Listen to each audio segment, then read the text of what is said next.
Greetings, everyone. I want to show you how to have power to give you victory over every temptation. And that is knowing that you are God's beloved. Do you know that you are God's beloved son? That God loves you as much as he loves Jesus? Wow, that's powerful. Ephesians 1:6 says that we are accepted in the beloved. We are in him. And God loves you so much. Nothing can match the love that God has for you. And understanding that you're God's beloved son will give you victory over every temptation. Jesus, when he was baptized by John in the River Jordan, after he came up out of the water, the Spirit of God descended upon him like a dove, and there came a voice from heaven saying, "This is my beloved son, in whom I am well pleased." It's my granddaughter back there. All right. And so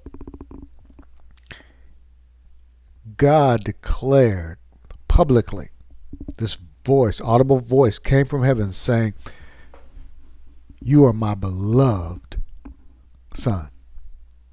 This was before Jesus had performed any miracles, before he had healed the sick, raised the dead, cast out demons. God made this declaration. And the fact that Jesus was God's beloved son didn't have anything to do with his performance. In the very next chapter, he faced the devil 40 days and 40 nights in the wilderness. And in two of those temptations by the devil, the first one, he tried to get Jesus to command these stones to be made bread. And he said, "If you are the Son of God, command that these stones become bread." The next temptation, he says, "If you are the Son of God, throw yourself down off of this high place." But notice he left out one word, the devil.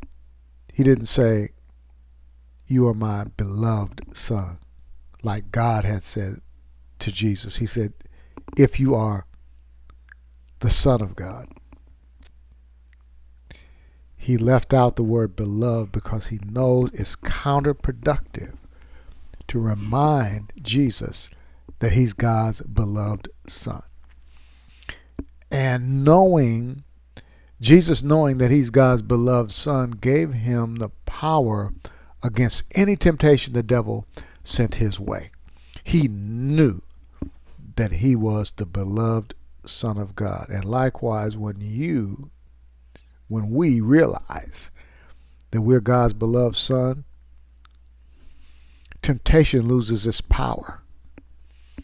You will have victory over every temptation. You will overcome every single temptation that comes your way when you understand that you are God's beloved. It's not enough just to know about it,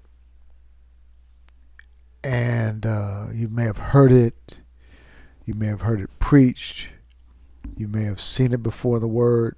It's one thing to know it, and it's another thing to be established in it, to walk in it, to practice it.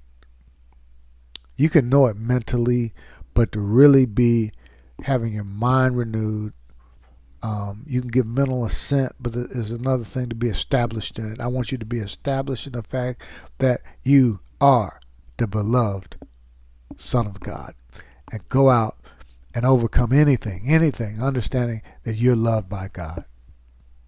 Got it? Meditate on that, and it will bring you victory over every temptation that the devil sends your way. Remember that you are highly favored. You're greatly blessed. You're deeply loved.